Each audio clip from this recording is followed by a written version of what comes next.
يا أيها الذين آمنوا اتقوا الله وقولوا قولا سديدا يصلح لكم أعمالكم ويغفر لكم ذنوبكم ومن يطع الله ورسوله فقد فاز فوزا عظيما.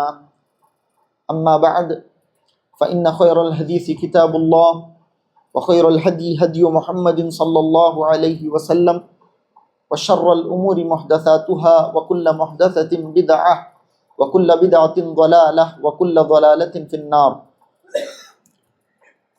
فقد قال الله تبارك وتعالى في القرآن المجيد والفرقان الحميد: فأعوذ بالله السميع العليم من الشيطان الرجيم من همزه ونفخه ونفثه. بسم الله الرحمن الرحيم.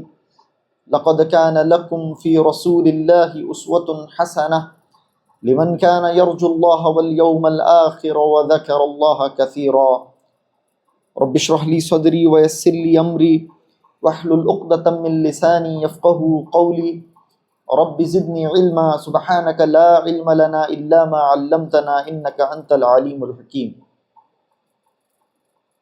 معزز حاضرین، ہر قسم کی تعریف، بڑائی اور بزرگی اللہ رب العالمین کے لیے لائق و سزاوار ہے، اور درود و سلام ہو تمام کے تمام انبیاء کرام پر، بالخصوص میرے اور آپ کے نبی محمد مصطفیٰ صلی اللہ علیہ وآلہ وسلم کی ذات اقدس پر۔ اللہم صلی علی محمد وعلی آل محمد کما صلیت علی ابراہیم وعلی آل ابراہیم انک حمید مجید۔ اللہم بارک علی محمد وعلی آل محمد کما بارکت علی ابراہیم وعلی آل ابراہیم انک حمید مجید۔ معزز حاضرین جمعہ،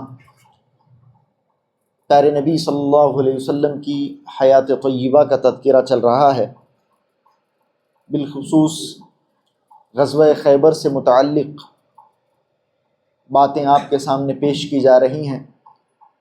پچھلے خطبے میں آپ نے سنا کہ کس طرح سے اللہ رب العالمین نے حضرت سیدنا علی ابن ابی طالب رضی اللہ تعالی عنہ کو یہ سعادت بخشی کہ اللہ رب العالمین کے اذن سے وہ خیبر کا سب سے بڑا قلعہ جو تھا، جسے قلعہ ناعم کہا جاتا ہے، اسے وہ فتح کر سکیں۔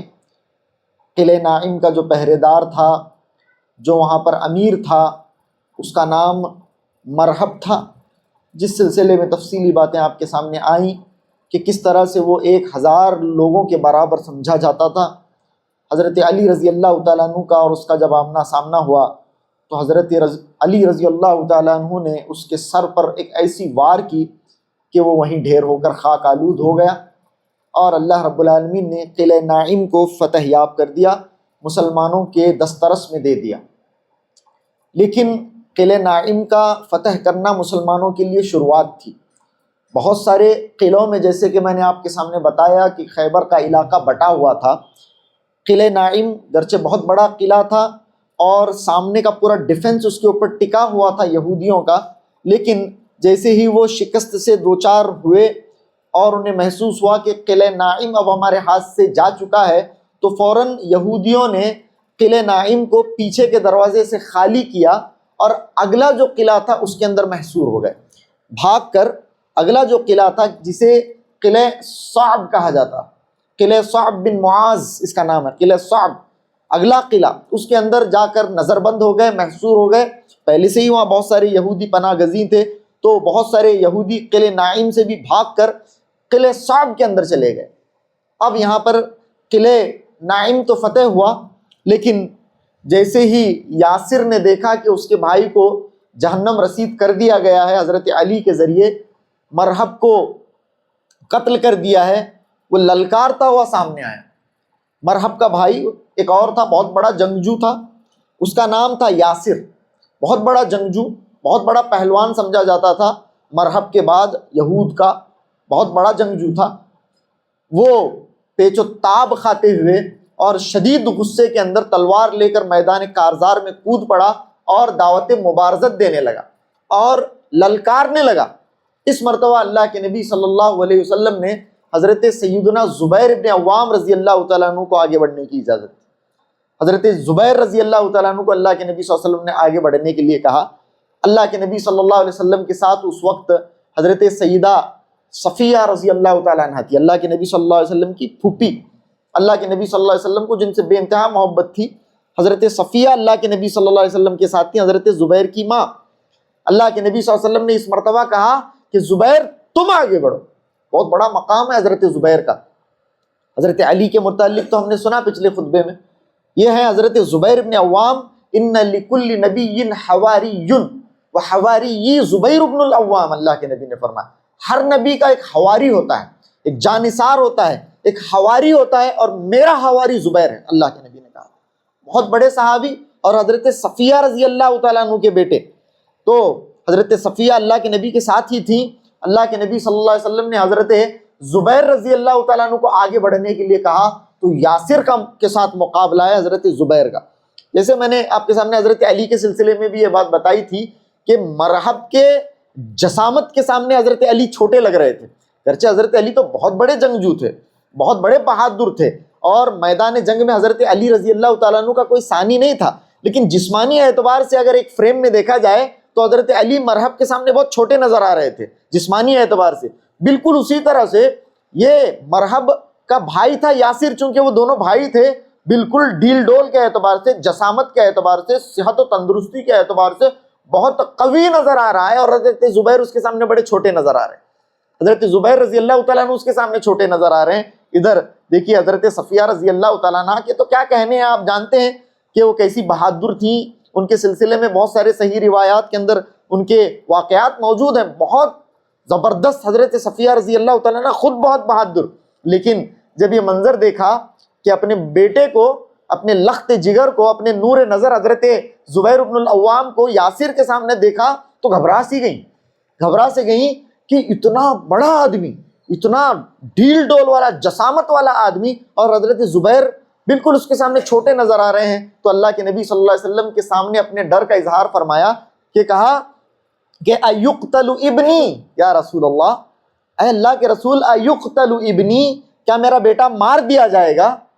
تو اللہ کے نبی نے فرمایا بل یقتلہ، اللہ کے نبی صلی اللہ علیہ وسلم نے فرمایا کہ بل یقتل ابنک، تمہارا بیٹا اس کا قتل کرے گا، تمہارا بیٹا مار نہیں دیا جائے گا بلکہ تمہارا بیٹا اس کا قتل کرے گا۔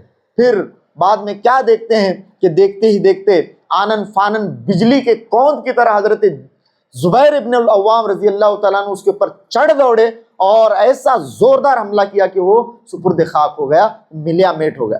یہ معاملہ ہوا، سامنے دیکھ رہے تھے صحابہ اکرام، حضرت صفیہ رضی اللہ تعالیٰ عنہ تشویش کا اظہار فرما ہی رہی تھی کہ حضرت زبیر رضی اللہ تعالیٰ عنہ کا جو حملہ تھا اس قدر برق رفتاری سے انہوں نے حملہ کیا کہ وہ وہیں پر ڈھیر ہو گیا۔ ایسا ہی معاملہ تھا حضرت زبیر کا، پچھلے آپ نے غزوات کے اندر سنا ہے تو آپ کو اگر یاد ہو تو حضرت زبیر رضی اللہ تعالیٰ عنہ صفوں کی صفیں چیرتے ہوئے نکل جاتے تھے، صفوں کی صفیں چیرتے ہوئے میدان کے اندر گھس جایا کرتے تھے۔ یہ تھے حضرت زبیر رضی اللہ تعالیٰ عنہ، حضرت صفیہ رضی اللہ تعالیٰ عنہ کے بیٹے ہیں۔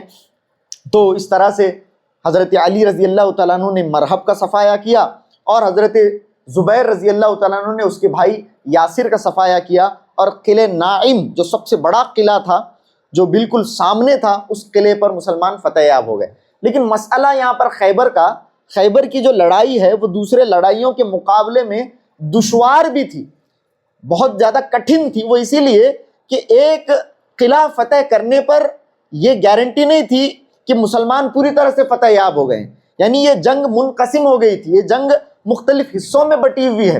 ایک قلعہ فتح کرنے کا مطلب یہ نہیں تھا کہ آپ جنگ پر قابو پا چکے ہیں، اب ایک چیلنج آپ نے پار کیا، ایک لیول آپ نے پار کیا، اب دوسرا لیول اور دوسرا چیلنج آپ کا انتظار کر رہا ہے، یہ معاملہ تھا وہاں پہ۔ تو یہ تو قلعہ نائم تھا، یہ تو فتح ہو گیا۔ اب جو اگلا قلعہ تھا وہ تھا قلعہ صعب، اگلا قلعہ، اس کے بعد بہت بڑا قلعہ صعب تھا، مسلمانوں نے اس کا محاصرہ کیا، اس کا محاصرہ مسلمانوں نے کیا۔ دیکھیے مسلمان بالکل انڈر پریپیئرڈ ہیں، آپ کو معلوم ہونا چاہیے، مسلمان بہت زیادہ تیار نہیں ہیں، بہت زیادہ مال، بہت زیادہ غلہ، بہت زیادہ اناج، بہت زیادہ گوشت، بہت سارے اونٹ مسلمانوں کے پاس نہیں تھے۔ آپ نے سنا ہے کہ کس طرح سے حدیبیہ سے فوراً مسلمان یہاں پر آئے، حدیبیہ کی ادھر صلح ہوئی ہی تھی کہ مسلمانوں کو سانس بھی لینے کی فرصت نہیں ملی اور انہوں نے خیبر کا رخ کیا ہے۔ تو مسلمان بہت زیادہ تیاری کے ساتھ نہیں آئے ہیں کہ ان کے ساتھ مال کا بہت بڑا ذخیرہ ہو، اناج کا بہت بڑا ذخیرہ ہو، ایسا نہیں تھا مسلمانوں کا معاملہ۔ تو مسلمانوں کے لیے ایک ایک دن کا محاصرہ بہت آزمائش کن تھا، بہت زیادہ صبر طلب تھا، صبر آزما تھا مسلمانوں کے لیے۔ ایک ایک دن جو گزر رہا تھا محاصرے کا، مسلمانوں نے جو گھیرا بندی کی تھی، محاصرہ کیا تھا، وہ ایک ایک دن مسلمانوں کے لیے بڑا مشکل بھی گزر رہا تھا، کیونکہ مسلمانوں کے پاس اس وقت اناج کی، غلے کی، کھانے پینے کی بہت کمی تھی۔ تو یہ جو قلعہ تھا، قلعہ صعب جسے کہا جا رہا ہے، اس کا محاصرہ مسلمانوں نے کیا۔ بڑی اونچی دیواریں، بڑی مضبوط دیواریں، اور ان دیواروں کو گویا کہ بھید پانا مسلمانوں کے لیے بہت مشکل ہو رہا، بہت مشکل ہے۔ خاص طور سے اللہ کے نبی صلی اللہ علیہ وسلم نے اس چیز کی ذمہ داری حضرت حباب بن منذر رضی اللہ تعالیٰ عنہ کو سونپی۔ حضرت حباب بن منذر وہ تھے مین ان چارج، خاص طور سے قلعہ صعب ابن معاذ کا جو معاملہ تھا، یہاں پر جو مین شخصیت جو سب سے آگے بڑھ کر لڑ رہے تھے اور جن کو اللہ کے نبی صلی اللہ علیہ وسلم نے اس قلعے کو فتح کرنے کے لیے امیر مقرر کیا تھا، وہ تھے حضرت حباب بن منذر رضی اللہ تعالیٰ عنہ، جنہوں نے مشورہ بھی دیا تھا، بڑے صحابی۔ حباب بن منذر رضی اللہ تعالیٰ عنہ ہے، باقاعدہ محاصرہ ہو رہا ہے، دن بھر اس بات کی کوشش کی جاتی کہ کس طرح سے اندر داخلہ حاصل کر سکیں، کس طرح سے دیوار کو بھیدا جائے۔ بڑی مضبوط دیواریں ہیں، بڑی مضبوط دیواریں ہیں، اور ادھر مسلمانوں کے بھوک کا عالم تھا کہ بہت خطرناک ہوتا چلا جا رہا تھا۔ کھانا انہوں نے بہت دنوں سے نہیں کھایا ہے، کھایا بھی ہے تو بہت کم اناج کے چلتے مسلمان بہت کم کھایا کر رہے تھے، تو یہ بہت بڑا مسئلہ مسلمانوں کے درپیش تھا کھانے کو لے کر۔ تو اللہ کے نبی صلی اللہ علیہ وسلم کے پاس حضرت حباب بن منذر آئے، اور اسی طرح سے قبیلے بنو اسلم کے لوگ آئے جو حضرت حباب بن منذر رضی اللہ تعالیٰ عنہ کے ساتھ تھے، اور وہ آ کر اللہ کے نبی صلی اللہ علیہ وسلم سے کہے کہ اللہ کے نبی صلی اللہ علیہ وسلم، اس طرح تو ہم بہت دن زیادہ نہیں ٹک پائیں گے، بہت دن ہم اس قلعے کا محاصرہ نہیں کنٹینیو کر پائیں گے، کیونکہ ہمارے پاس غلہ اور اناج کی بھی قلت ہے، اور یہ محاصرہ بہت مشکل ہوتا جا رہا ہے۔ اس طرح سے معاملہ ہوا، لیکن اللہ کے نبی صلی اللہ علیہ وسلم نے دعا کی۔ آپ صلی اللہ علیہ وسلم نے اللہ رب العالمین کے حضور یہ دعا کی کہ اے اللہ، ہمیں اس قلعے کو فتح عطا فرما، اس قلعے پر ہمیں فتح عطا فرما۔ اللہ کے نبی صلی اللہ علیہ وسلم نے جب دعا فرمائی تو حضرت حباب بن منذر رضی اللہ تعالیٰ عنہ کامیاب ہو پائے۔ حضرت حباب بن منذر رضی اللہ تعالیٰ عنہ جو کنٹینیو بہت دنوں سے کوشش کر رہے تھے کہ اس قلعے میں داخل ہو پائیں، کسی طرح سے اللہ رب العالمین کی نصرت شامل حال رہی، اور حضرت حباب بن منذر رضی اللہ تعالیٰ عنہ داخل ہوئے۔ جیسے قلعے میں داخل ہوئے اور مسلمان اندر گھس پائے، ایک بہت بڑی جنگ وہاں پر ہوئی، بہت بڑی جنگ اندر ہوئی، اور بالآخر اللہ رب العالمین نے مسلمانوں کو قلعہ صعب پر فتح عطا فرمائی۔ بہت دنوں کے محاصرے کے بعد مسلمانوں کو اللہ رب العالمین نے فتح عطا فرمائی، لیکن یہ فتح مسلمانوں کے لیے بہت اعتبار سے بہت خوش کن تھی، بہت زیادہ ایک پازیٹیو فتح۔ وہ اس لیے بھی کیونکہ مسلمانوں کو یہاں پر بہت سارا غلہ ملا، بہت سارا اناج مسلمانوں کو اس قلعے کے اندر ملا، کیونکہ یہود اپنا بہت سارا اناج یہیں پر رکھتے تھے، اسی قلعے کے اندر رکھتے تھے، اسی لیے مسلمانوں کو بہت سارا اناج یہاں پر دستیاب ہوا، ایک۔ اور دوسرا، مسلمانوں کے لیے دیکھیے، مسلمانوں کا معاملہ تو ہمیشہ سے ایسا تھا، آپ نے جنگ بدر سے ہی مسلمانوں کے معاملہ سنے ہیں کہ جنگی ہتھیاروں سے لیس مسلمان نہیں تھے۔ مسلمانوں کے پاس جو ہتھیار تھا وہ ان کا اپنا ایمان ہی تھا، وہ اپنا تقویٰ تھا، ان کی طہارت تھی، ان کا توکل علی اللہ تھا، یہی ہتھیار کو لے کر وہ نکلا کرتے تھے۔ ان کے پاس ٹوٹی پھوٹی تلواریں ہوا کرتی تھی۔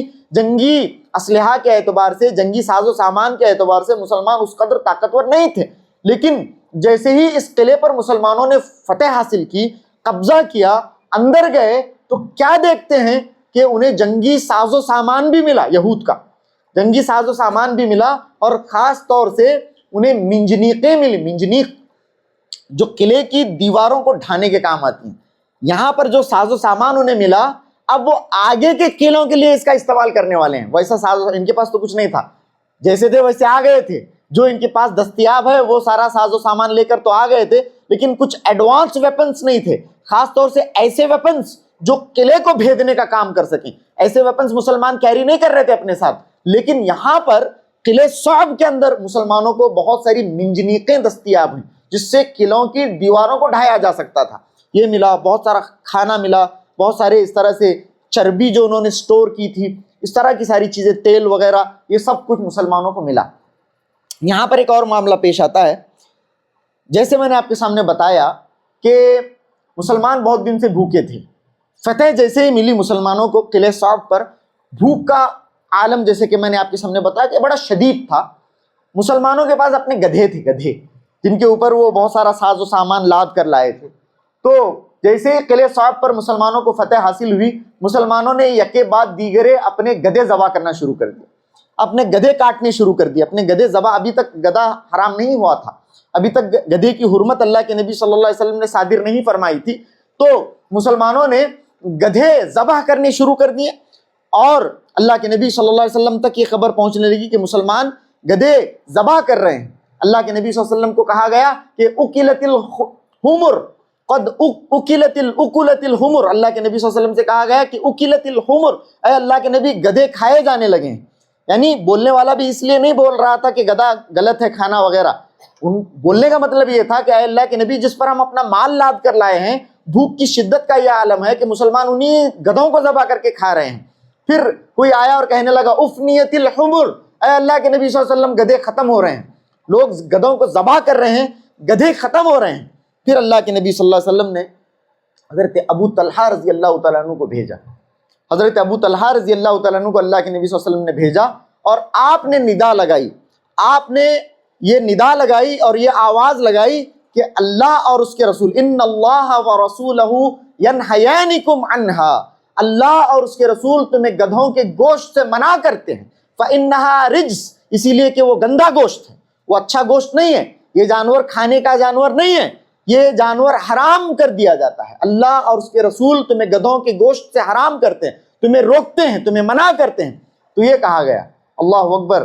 دیکھیے ہانڈیاں چڑھ چکی ہیں، گوشت پک رہا ہے، ہانڈیاں چڑھ چکی ہیں، مسلمانوں کی بھوک اپنی شدت پر ہے، لیکن اطاعت کا جذبہ دیکھیے یہی ہے. انما كان قول المؤمنین اذا دعوا الى الله ورسوله ليحكم بينهم ان يقولوا سمعنا واطعنا واولئک هم المفلحون. اس آیت کے مصداق صحابہ کا معاملہ ہی ایسا تھا، جب اللہ کے رسول کے حوالے سے، جب اللہ کے حوالے سے ایک بات بھی سنتے تھے تو اس پر عمل کرنے میں کوئی دشواری انہیں محسوس نہیں ہوتی تھی. یعنی ایک ایسی چیز ہے، ان کے لیے تو ڈیلیکسی تھا، اس سے پہلے گوشت کھاتے آ رہے تھے، گدھوں کا گوشت ان کے لیے عام سی بات تھی، بڑے پسند سے کھایا کرتے تھے. اور شراب کا معاملہ تو ہم نے سنا ہے کہ پہلے بہت زیادہ شراب پی جاتی تھی، شراب کے پینے میں کوئی آر محسوس نہیں کی جاتی تھی، اور شراب تو بالکل عام تھی. ایک مرتبہ حضرت انس رضی اللہ تعالیٰ عنہ کہتے ہیں کہ کنت اسقی ابا عبیدہ و ابا طلحہ و ابی ابن کعب، میں ابو عبیدہ کو، ابو طلحہ کو، ابی ابن کعب کو شراب پلا رہا ہوں. حضرت انس رضی اللہ تعالیٰ عنہ شراب پلانے کا کام کر رہے ہیں. اتنے میں سب صحابہ شراب پی رہے ہیں، بڑے بڑے صحابہ ہیں، ابھی شراب حرام نہیں ہوئی ہے. اتنے میں آیا آنے والا اور کہا کہ ان الخمر قد حرمت، شراب حرام کر دی گئی ہے. تو کیا کہا حضرت انس سے؟ یا انس قم احرقها فارقتها، اے انس اٹھ اور اسے بہا دے. تو حضرت انس کہتے ہیں میں نے اسے بہا دیا. کیا یہ چیز اتنی سمپل ہے جتنی سمپل میں بیان کر رہا ہوں؟ جتنا آسانی سے آپ سن رہے ہیں، کیا یہ چیز اتنی سمپل ہے؟ آپ کسی شرابی سے پوچھئے جا کر، کیا شراب چھوڑنا اتنا آسان ہے؟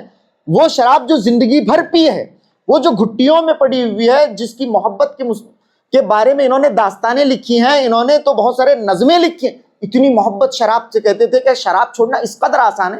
صحابہ اکرام دین پر عمل کرنے کو کس قدر آسان بنا کر پیش کرتے ہیں، جان کا نذرانہ پیش کرنا، مال کا نذرانہ پیش کرنا، خود کنگال ہو جانا. یہ جو شراب کا معاملہ ہے، شراب کو ایک لمحے کے اندر چھوڑ دینا اور مدینے کی گلیوں کے اندر شراب کو بہا دینا. اور یہاں پر یہ جو گدھے ہنڈیوں میں چڑھا دیے گئے ہیں، گوشت پکنے ہی والا ہے اور بھوک اپنی شدت اختیار کر چکی ہے. ایسے میں کوئی آ کر یہ کہتا ہے کہ ان اللہ ورسولہ قد ینہیانکم عنہا، اللہ اور اس کے رسول تمہیں گدھوں کے گوشت سے منع کرتے ہیں. فاکفئت القدور، کہا جاتا ہے کہ ہانڈیاں اڈیل دی گئیں اسی وقت. اتنا آسان ہے، اتنا آسان ہے.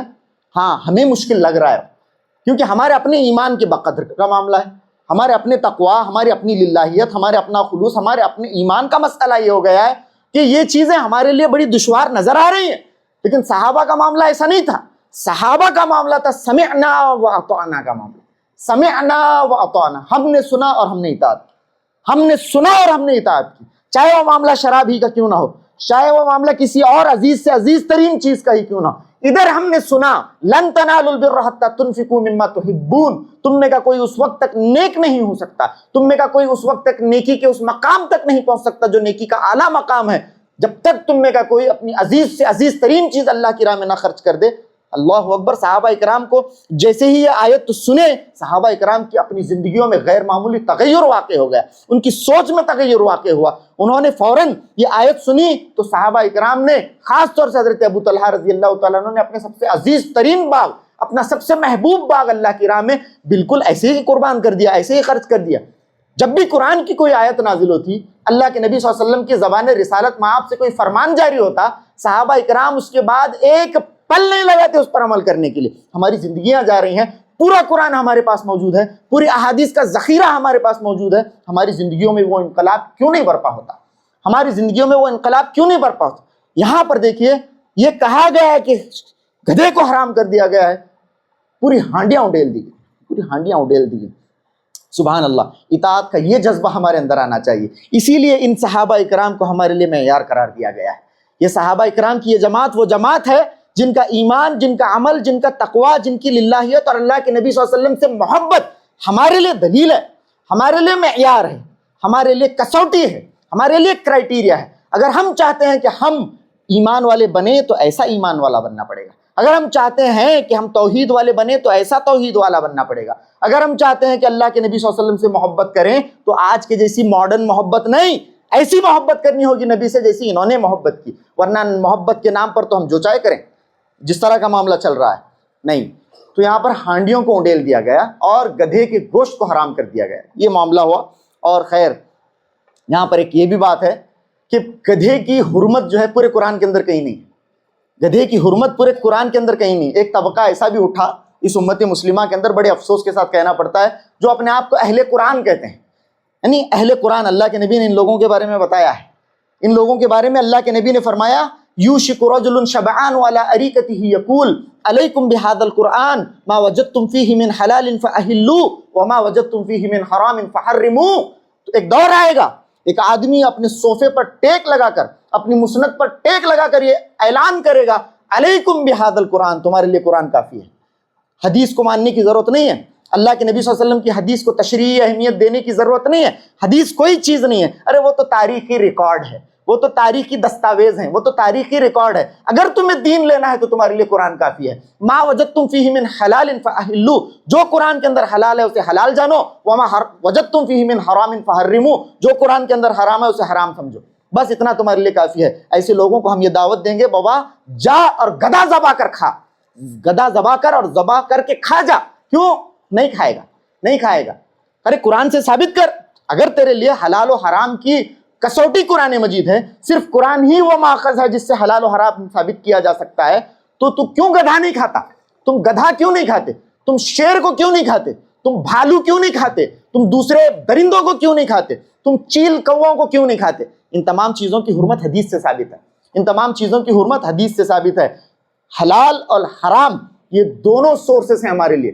قرآن کے جو موسٹ آتھینٹک سورسز ہیں وہ صرف، اسلام کے جو موسٹ آتھینٹک سورسز ہیں وہ صرف قرآن نہیں ہے، بلکہ قرآن کے ساتھ اللہ کے نبی صلی اللہ علیہ وسلم کی صحیح اور ثابت احادیث بھی ہیں۔ لوگوں نے پہلے دور سے لے کر آج تک یہ کوششیں ناکام کی ہے کہ انہوں نے لوگوں کی نگاہوں کے اندر حدیث کی اہمیت کو گھٹانا چاہا ہے، کیونکہ حدیث لوگوں کے حلق کی ہڈی بن جاتی ہے۔ بہت سارے لوگوں کی حدیث حلق کی ہڈی بن جاتی ہے۔ امام کے قول کو ماننا ہے، تقلید کرنا ہے، کیا چیز آڑے آ رہی ہے؟ حدیث آڑے آ رہی ہے، اسی لیے حدیث کو مشکوک بنا دیا جائے، حضرت ابو ہریرہ کی ذات کو متون کر دیا جائے، ان کی ذات کو مشکوک بنا دیا جائے، تاکہ ان تمام کے تمام ذخیرے حدیث سے جو حضرت ابو ہریرہ سے مروی ہے، حضرت انس سے مروی ہے، ان صحابہ اکرام ہی کو اگر متون کر دیا جائے، ان کی شخصیت ہی کو اگر داغدار کر دیا جائے، ان کی شخصیت ہی کو اگر مشکوک بنا دیا جائے تو حدیثوں سے پالا چھوٹے گا، پیچھا چھوٹ جائے گا۔ یہ معاملہ ہے امت کا، اس سے بچنے کی ضرورت ہے۔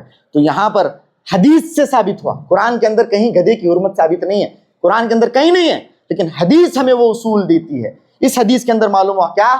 لا یحل لکم لحم الحمار الاہلی، تمہارے لیے جائز نہیں ہے پالتو گدھوں کا گوشت، ولا کل ذی ناب من السبع ولا کل ذی ناب من الطیر ذی مخلب من الطیر، تمہارے لیے کچلی والے جانور، ہر وہ جانور جس کا کچلی والا دانت ہے، ہر وہ جانور جس کے کینائنز ہیں، لمبے لمبے کینائنز ہیں، یہاں کے دانت ہیں، وہ جانور تمہارے لیے جائز نہیں ہے، حرام ہے تمہارے لیے وہ جانور۔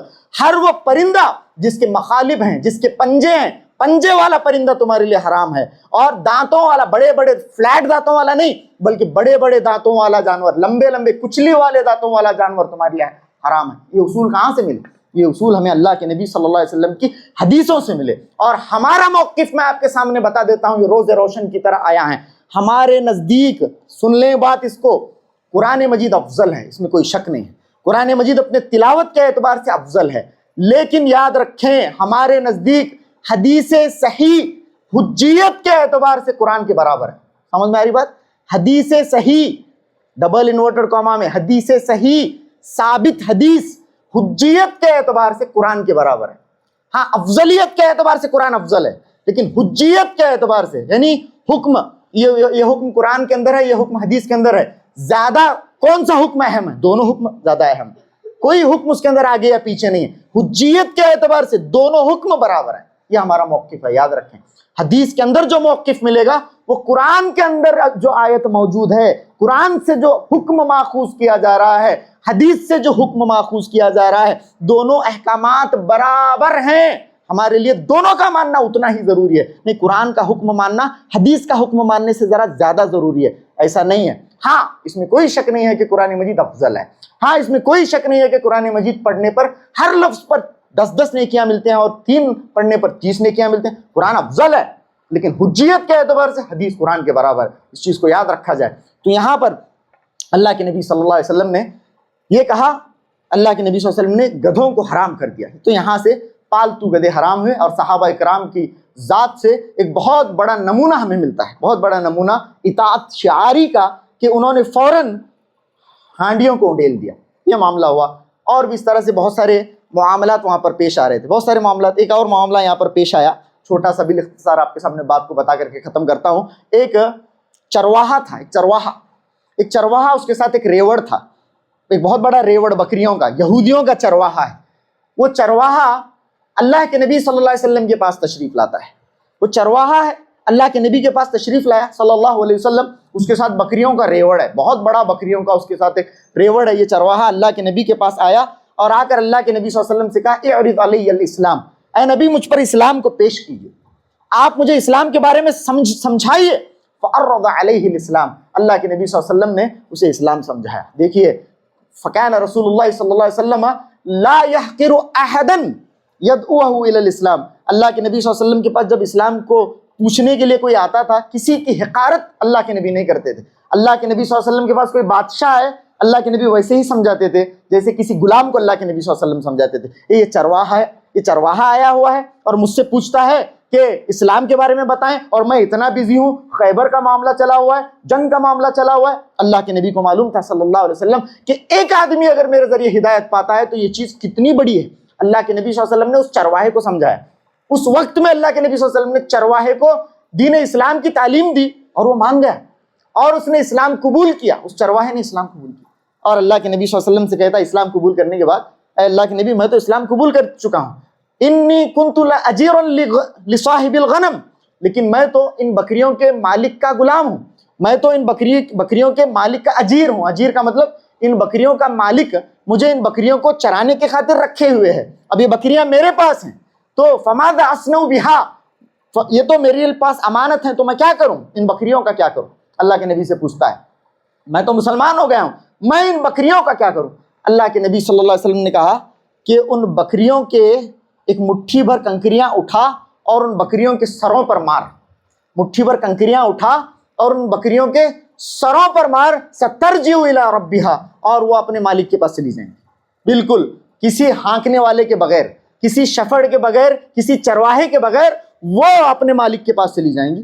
تو چرواہے نے ایسا ہی کیا، وہاں سے اٹھایا، ایک مٹھی کنکریاں اٹھائیں اور اس نے ان کے اوپر اس طرح سے مار دیا، تو وہ ساری کی ساری بکریاں قلعے کی طرف ہو گئیں اور ایسے جا رہی تھی کأنہا یسوق سائقن، کأنہا سائق یسوقہا، گویا کہ ایک ہانکنے والا انہیں ہانک رہا ہے، باقاعدہ کوئی انہیں گائیڈ کر رہا ہے، ایسا جا رہی ہیں، قلعے میں داخل ہو کر اپنے مالک کے پاس چلی گئیں۔ اور یہ چرواہا جو ایک کالا کلوٹا چرواہا تھا وہ اللہ کے نبی کے پاس بس بچ گیا، مسلمان ہو گیا۔ ایک نماز اس نے نہیں پڑھی، ایک بھی نماز اس نے نہیں پڑھی، یہودیوں کی طرف سے ایک زوردار کا پتھر آیا، سر پر لگا، ختم ہو گیا۔ اللہ اللہ، یہودیوں کی طرف حملہ ہو رہا تھا، وار زون تھا، کچھ بھی ہو سکتا تھا، تیر کہیں سے بھی آ رہے تھے، اللہ اکبر۔ تو ایک نماز بھی اس نے ابھی نہیں پڑھی تھی کہ کیا ہوا، یہودیوں کی طرف سے ایک پتھر آتا ہے، کھوپڑی پر لگتا ہے، وہیں پر ڈھیر ہو جاتا، اللہ اکبر۔ یہ معاملہ ہوا۔ پھر صحابہ اکرام آنے لگے، اللہ کے نبی صلی اللہ علیہ وسلم موجود تھے کہ اچانک اللہ کے نبی صلی اللہ علیہ وسلم وہیں پر موجود ہیں، آپ صلی اللہ علیہ وسلم دیکھ رہے ہیں وہیں پر موجود ہیں۔ فَأَعْرَضَ عَنْهُ رسول اللہ صلی اللہ علیہ وسلم، اچانک اللہ کے نبی صلی اللہ علیہ وسلم نے اس کی طرف سے نگاہ پھیر لی۔ اللہ کے نبی صلی اللہ علیہ وسلم نے اس چرواہے کی طرف سے نگاہ پھیر کر دوسری طرف دیکھنے لگے۔ صحابہ اکرام نے اللہ کے نبی سے سوال کیا، لِمَ أَعْرَضْتَ عَنْهُ، اے اللہ کے رسول صلی اللہ علیہ وسلم آپ نے کیوں منہ پھیر لیا؟ آپ صلی اللہ علیہ وسلم نے فرمایا، سبحان اللہ، اللہ کے نبی صلی اللہ علیہ وسلم فرماتے ہیں کہ 2 حور عین آئی ہوئی ہیں جنت سے۔ کون آئی ہوئی ہے؟ 2 حور عین آئی ہوئی ہیں، حور عین آئی ہوئی ہیں، اور اس کے چہرے سے مٹی صاف کر رہی ہیں، مٹی صاف کر رہی ہیں، اور یہ دعا کر رہی ہیں، یہ دعا کر رہی ہیں کہ ترب اللہ من تربک، اللہ تعالیٰ اس آدمی کو خاک آلود کرے جس نے تجھے خاک آلود کر دیا، وقتل اللہ من قتلک، اللہ تعالیٰ اس آدمی کو برباد کرے جس نے تجھے قتل کیا ہے، جس نے تجھے شہید کیا ہے۔ 2 حوریں آئی ہیں، اللہ کے نبی صلی اللہ علیہ وسلم نے وہ 2 حوروں کو دیکھا صلی اللہ علیہ وسلم، اور آپ صلی اللہ علیہ وسلم نے وہاں سے منہ موڑ لیا، اور آپ صلی اللہ علیہ وسلم نے فرمایا کہ زوجتیہ من الحور العین، اس کی 2 بیویاں جو حور العین سے ہیں وہ آئی ہوئی ہیں، اس کے پاس بیٹھی ہوئی ہیں۔ اللہ اکبر۔ یہ ہوتا ہے شہید کا مرتبہ، کتنا بڑا مرتبہ ہے شہید کا، اور ایک ایسا شخص جس نے ابھی دین اسلام کے کسی بھی حکم پر عمل نہیں کیا، ایک نماز بھی نہیں پڑھی، لیکن یہ کیا کتنا بڑا جنت کا مرتبہ مل گیا کہ اللہ سے آسمان سے اللہ رب العالمین نے 2 حور العین اس کے لیے نازل فرمائی جو اس کی بیویاں تھیں۔ تو یہ معاملہ غزوہ خیبر میں پیش آیا۔ اس طرح کے اور بھی معاملات ہیں، انشاءاللہ آئندہ خطبات میں ہم دیکھنے کی کوشش کریں گے۔ یہ سارے ایمان افروز باتیں ہیں میرے بھائی، اور مستند باتیں ہیں جن کا مستند احادیث سے آپ کے سامنے ذکر کیا جا رہا ہے۔ چاہیے کہ ہم ان تمام کی تمام باتوں کو اپنے ایمان کی بڑھوتری کا ذریعہ بنائیں، ان ساری کی ساری باتوں سے ہمارا ایمان بڑھے، ہمارا تقویٰ بڑھے، ہمارا توکل بڑھے، اور ہماری اپنی زندگیوں پر تغیر واقع ہو، ہماری زندگیوں میں تبدیلی واقع ہو۔ ورنہ ایسا نہیں کہ بات اگر آپ کو سنی آپ نے اور آپ کو اچھی لگی تو بس محظوظ ہوئے، لطف اندوز ہوئے اور مسجد سے چلے گئے، مسجد سے باہر نکلتے ہوئے ان تمام باتوں کو مسجد ہی میں چھوڑ کر گئے۔ ایسا نہیں ہونا چاہیے، بلکہ ہماری اپنی زندگیوں پر ان تمام کی تمام باتوں کا غیر معمولی اثر ہونا چاہیے۔ یہ صحابہ کی اطاعت شعاری، یہ صحابہ کی اللہ کے نبی صلی اللہ علیہ وسلم کی اتباع کرنے کا جو جذبہ تھا، یہ غیر معمولی جذبہ، یہ جذبہ ہمارے اندر کب آئے گا؟ کب ہم اللہ کے نبی کی اطاعت کرنے والے بنیں گے؟ اللہ اکبر۔ اور صحابہ اکرام سے متعلق محبت، صحابہ اکرام کے خلاف جو شکوک و شبہات آج پھیلائے جا رہے ہیں اس کے خلاف نفرت، اور صحابہ اکرام کا دفاع اور دفاع کا منہج اختیار کرنا، یہ ساری چیزیں ہمارے اندر آنے کی ضرورت ہے۔ خیر، آخر میں ہم اللہ رب العالمین سے دعا کرتے ہیں کہنے اور سننے سے زیادہ عمل کی توفیق عطا فرمائے۔ وآخر دعوانا ان الحمد للہ رب العالمین، وصلی اللہ علی نبینا محمد وآلہ وصحبہ وسلم تسلیما کثیرا۔